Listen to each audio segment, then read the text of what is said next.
एक बार की बात है कि श्री कृष्ण और अर्जुन कहीं जा रहे थे।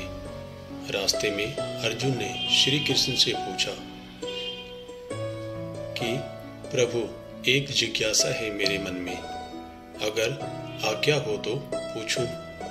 श्री कृष्ण ने कहा, अर्जुन, तुम मुझसे बिना किसी हिचक कुछ भी पूछ सकते हो।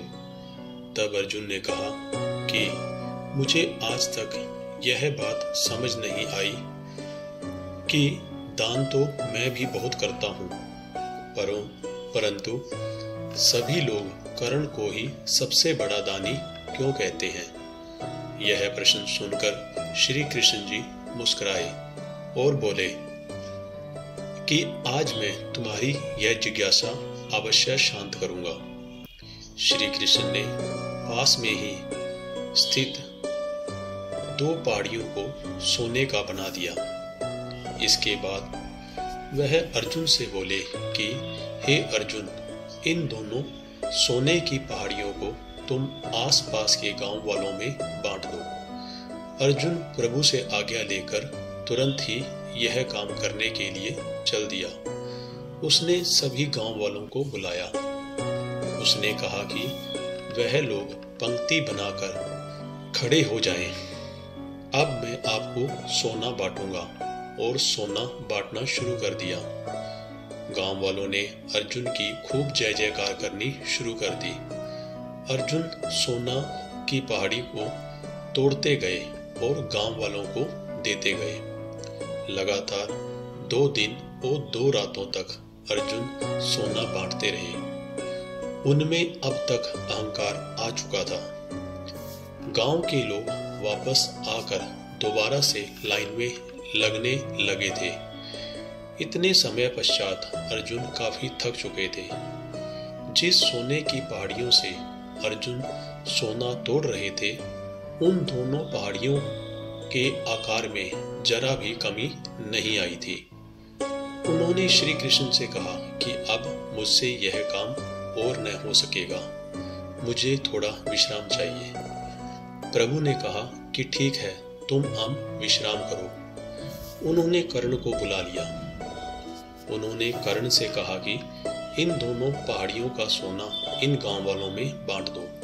कर्ण तुरंत सोना बांटने चल दिए। उन्होंने गांव वालों को बुलाया और उनसे कहा, यह सोना आप लोगों का है।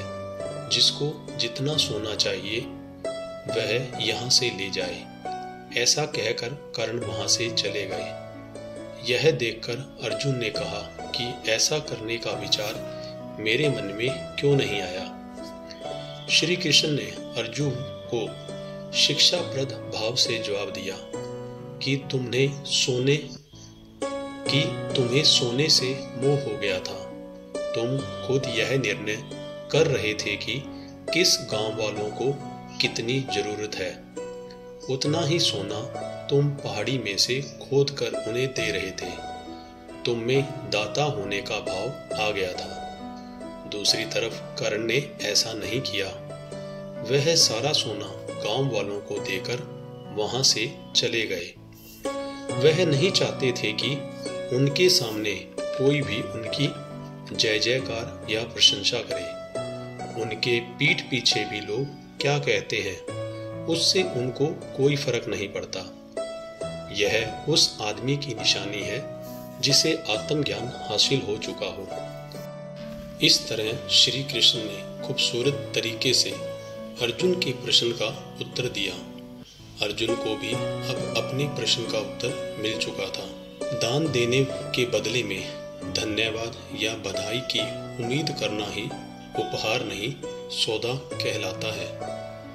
यदि हम किसी को कुछ दान या सहयोग करना चाहते हैं तो हमें यह बिना किसी उम्मीद या आशा के करना चाहिए, ताकि हमारा सत्कर्म हो, न कि हमारा अहंकार हो। आशा करता हूँ कि यह प्रेरणादायक कहानी आपको पसंद आई होगी।